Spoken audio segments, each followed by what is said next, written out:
Bonjour et bienvenue dans notre émission Sagesse bouddhiste. Depuis un an, la Terre ne fonctionne plus comme avant. Après le choc du démarrage de la pandémie en mars 2020, survient l'épreuve de la durée. La crise sanitaire s'est installée, bouleversant pour longtemps nos habitudes de vie, collectives et individuelles. Ces bouleversements ainsi que les incertitudes dans lesquelles nous vivons ne sont pas sans répercussions sur nous. Mais tout n'est pas négatif, au contraire. Cette crise sans précédent nous encourage à changer sur deux plans, collectivement en tant que citoyens et individuellement en tant qu'être humain. C'est ce que nous allons développer durant 2 émissions avec notre invité, le psychiatre et essayiste Christophe André. Aujourd'hui, nous verrons comment la notion d'interdépendance explique et peut atténuer la crise et aussi comment des valeurs telles que l'altruisme et la solidarité peuvent nous aider. Et dimanche prochain, nous évoquerons le développement de la vie intérieure, formidable antidote à la crise. Christophe André, bonjour. Bonjour. Alors, vous êtes psychiatre, vous avez exercé à l'hôpital Sainte-Anne à Paris, spécialisé dans le traitement de la prévention des troubles anxieux et dépressifs. On vous doit l'introduction de l'usage de la méditation il y a près de 20 ans auprès des patients dans les soins médicaux. Et puis, vous êtes auteur de très nombreux livres, notamment sur la méditation, sur la psychologie positive et dernièrement sur la sagesse. Merci beaucoup d'être avec nous sur ce plateau aujourd'hui pour essayer un petit peu de comprendre cette crise et notamment ses liens avec l'interdépendance. En quoi nous fait-elle comprendre cette crise qu'il y a une interdépendance entre nous tous ? Elle nous le fait comprendre à coups de marteau. Là, c'est à la fois dans les aspects positifs et négatifs, c'est-à-dire pour le meilleur et pour le pire, comme on dit. Pour le pire, c'est la survenue d'une pandémie à partir de la mutation d'une toute petite bestiole dans un marché au fin fond de la Chine. Donc si ça, c'est pas de l'interdépendance à l'échelle planétaire, alors on peut plus parler d'interdépendance. Et puis aussi sur le plan plus positif, c'est-à-dire que c'est frappant de voir comment nos sociétés se sont mises instantanément à l'arrêt pour protéger seulement les plus fragiles, puisqu'on sait que ce virus a pour particularité d'être spécifiquement dangereux pour les plus âgés, les plus vulnérables, et nos sociétés n'ont pas hésité à s'immobiliser pour protéger ces personnes. Donc ça, c'est l'aspect réjouissant. Et l'aspect inquiétant, c'est de voir comment maintenant, dans cette planète hyper connectée, mondialisée, tous ces phénomènes d'interdépendance, qu'on pourrait dire d'ailleurs d'interdépendance commerciale, puisque ce sont les échanges commerciaux finalement, plutôt que d'interdépendance idéologique. On est sur une planète du chacun pour soi quand même, au moins au niveau des nations, pour laquelle l'interdépendance s'est rappelée un petit peu en force avec la pandémie. Alors nous sommes tous liés aussi avec le monde animal, vous l'avez dit, et aussi nous nous sommes mis à l'arrêt, mais est-ce que c'est vraiment possible d'être mis à l'arrêt comme ça par rapport à cette interdépendance ? C'est possible puisque nous l'avons fait. Alors est-ce qu'il est possible de le faire durer, de le renouveler ? Ça, c'est une autre paire de manches. Mais vous savez, vous parliez de la condition animale. Cette crise est riche d'enseignements, comme toutes les crises d'ailleurs. Le problème des crises, c'est que c'est douloureux. On n'a qu'une envie, c'est de les oublier, de tourner la page. Mais on ferait mieux, bien souvent, d'ouvrir les yeux sur ce qu'elles nous montrent. Pour la condition animale, on a vu qu'effectivement, tout était parti de cet envahissement des espaces naturels d'animaux sauvages, pangolins, chauves-souris, etc. Ça aurait pu partir, ou la prochaine partira peut-être des élevages industriels, qui sont des lieux où on maltraite joyeusement les animaux et la planète, puisque le fait d'être carnivore est aussi un acte de maltraitance vis-à-vis de la planète. Donc tout ça, ce sont des leçons, j'allais dire, précieuses malgré tout. J'espère bien que nous allons les retenir durablement. Alors il y a aussi un autre phénomène, c'est la montée en puissance des réseaux sociaux qui ont pris le relais finalement de nos communications habituelles, de nos relations sociales. Est-ce que ça peut maintenir quand même vraiment les contacts ? Moi, j'ai souvent tendance à dire que les réseaux sociaux sont aux relations humaines ce que la vitamine C en comprimé est à une orange. C'est-à-dire que vaut mieux prendre de la vitamine C sous forme de comprimé que ne pas en avoir, parce que sinon on sera carencé. Mais c'est quand même mieux de manger une orange, parce que c'est plus agréable, il y a davantage de nutriments, c'est mieux absorbé, etc. Et au fond, les écrans, ils jouent leur rôle de substitut, de roue de secours, mais ce qui est terrible, c'est que ce sont quand même des outils qui tendent à nous asservir. On sait qu'ils créent très rapidement des dépendances et qu'un certain nombre de personnes, même quand la crise aura reflué, vont rester accros à leurs écrans. Ils augmentent le stress et l'anxiété, ils augmentent le narcissisme, ils augmentent les certitudes, puisqu'en général, sur les écrans, on n'a pas ces petits frottements du réel où on est obligé d'écouter un peu les avis contradictoires des gens qu'on croise. Là, sur les écrans, on a tendance à aller toujours sur les mêmes réseaux sociaux, d'où le complotisme, d'où toutes ces histoires-là.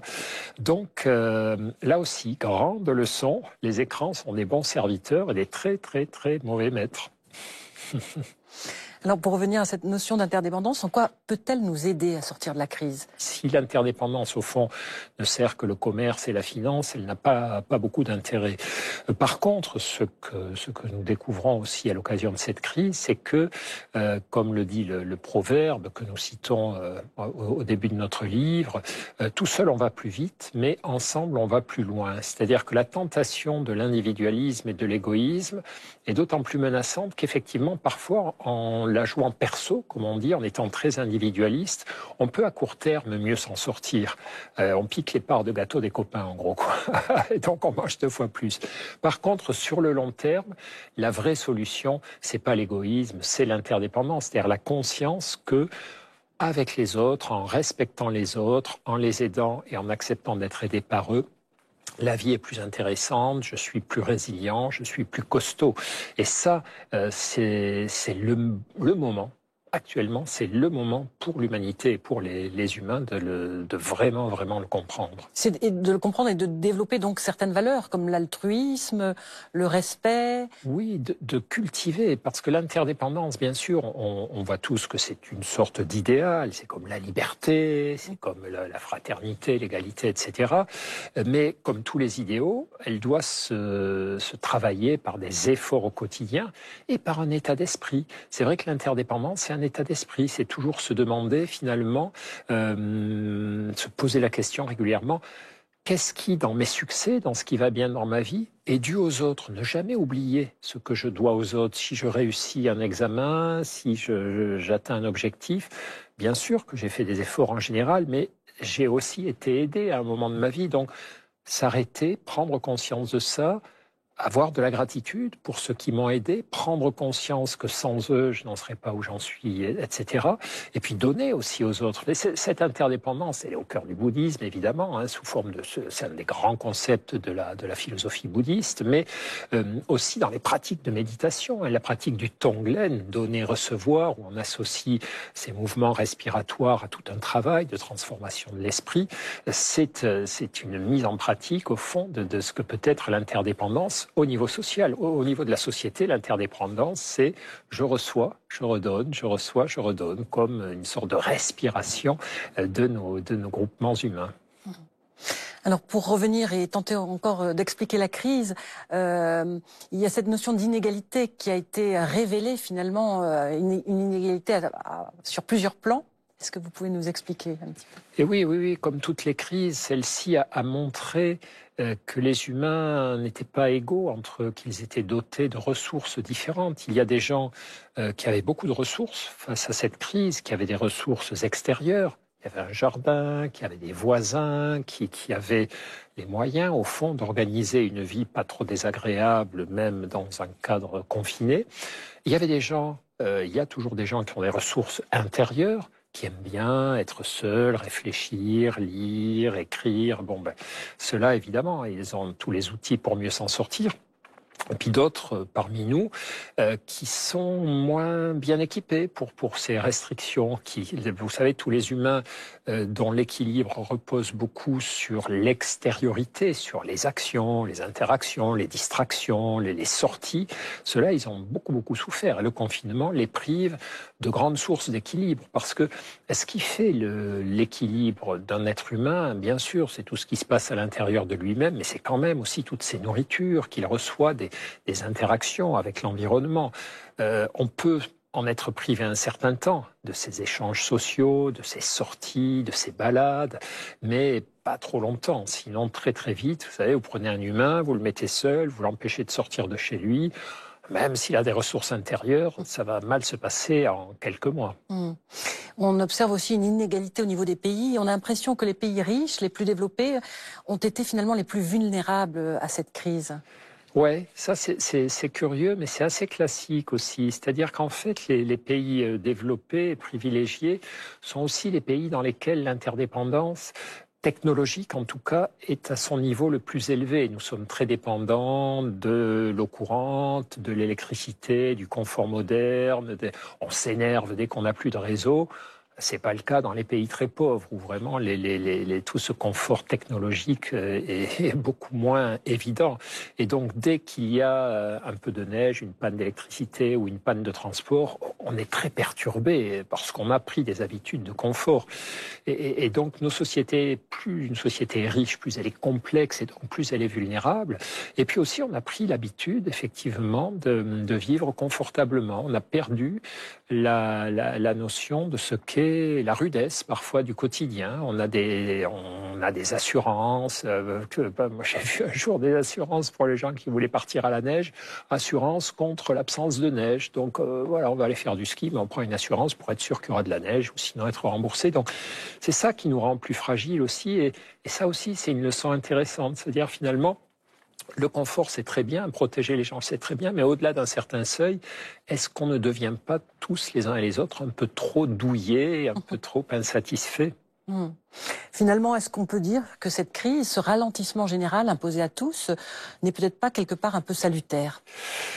Si, on a envie de dire ça. Alors c'est délicat de le dire dans la mesure où il y a quand même des gens qui sont morts, où il y en a quand même beaucoup d'autres qui souffrent et qui vont encore plus souffrir à terme, hein, les jeunes, les travailleurs précaires. Donc c'est vraiment compliqué de dire la crise nous a apporté des choses par rapport à ce qui se passe pour eux, mais globalement, au niveau de notre société, je crois qu'elle nous aura forcé à ouvrir les yeux sur nos fragilités.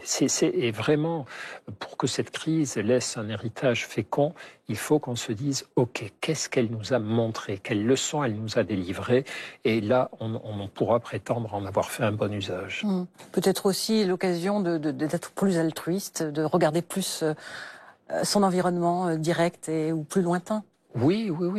On parlait d'interdépendance. Après l'interdépendance, ça doit être aussi une pratique quotidienne et ce qui aide à faire vivre l'esprit de l'interdépendance en nous, c'est justement la conscience de l'altruisme, la conscience de la gratitude, la pratique de la bienveillance, la pratique de la compassion. C'est s'apercevoir, vous savez, que la loi de la jungle, on a longtemps cru que la loi de la jungle, c'était la compétition, être plus fort que les autres. Et puis les travaux les plus récents des éthologues montrent que la vraie loi de la jungle, celle qui permet à une espèce et aux individus qui la composent de survivre, c'est la collaboration. Autrement dit, de l'interdépendance en action. Et ça, si nous l'oublions, nous sommes cuits. Merci beaucoup. Ce sera le mot de la fin pour cette première partie d'émission. Nous vous retrouverons la semaine prochaine avec plaisir pour la suite. D'ici là, voici quelques propositions de livres.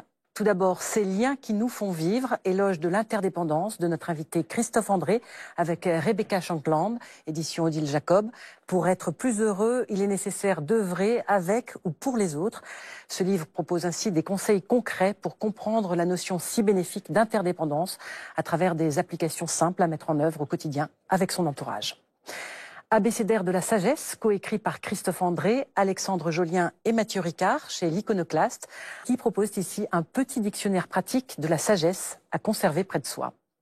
Réflexion d'un médecin bouddhiste à l'usage des soignants et des soignés, de Daniel Chevassus, édition Sully. L'auteur, pratiquant bouddhiste, nous montre ici comment la médecine et le bouddhisme répondent à une même vocation sacrée, reconnaître et soulager la douleur. Voilà, c'est la fin de cette première partie d'émission que vous pouvez revoir durant un mois sur France TV.